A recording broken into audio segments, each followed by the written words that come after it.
So it's towards the end of my workout, and this is around the time that most people want to throw in a core exercise. Usually you'd see something like a flexion or a leg raise. Everyone seems to think that you have to lie on your back to work your core. Wrong. In fact, my top 3 core exercises are the front squat, the push press, and the snatch, or the overhead squat if you don't have the mobility or skill to do the snatch. Because all of those movements stress the body in a way that maximally activate the core. And when you increase the weight, your core is getting stronger. Sometimes there's necessity to give a flexion exercise, especially when we're teaching someone how to contract their core.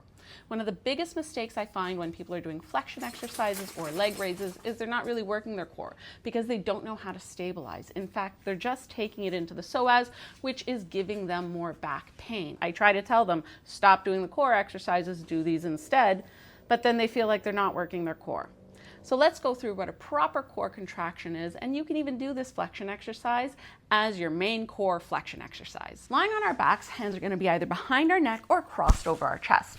If you have neck pain, I suggest putting them behind your neck. Lying here, we have a neutral spine. That means there's a small curvature under our lumbar spine. Take your fingers, place them on your rib cage. You notice the rib cage is spread apart. The movement that we want to do is going to be one not of thinking of coming all the way up, rather just think about the rib cage. Fingertips on the rib cage, and now you're going to flex your rib cage to bring your fingertips together. Try to do that, stabilizing through the neck, tuck the chin, bring the rib cage together, and you'll notice my fingertips get closer. There's still a very small gap between my back and the floor, and I'm getting a good core workout. Bring that up. Think about bringing your rib cage together. If you want to go a little higher, you're then going to think about bringing the bottom of your rib cage towards your hip bone. Your lumbar spine isn't going to get too much flexion. Try not to pull higher than that. Once we get past that initial flexion stage of our thoracic spine, it's our psoas doing the rest of the work and a little bit of a rectus abdominis. Hands behind your head if you need to for successive reps.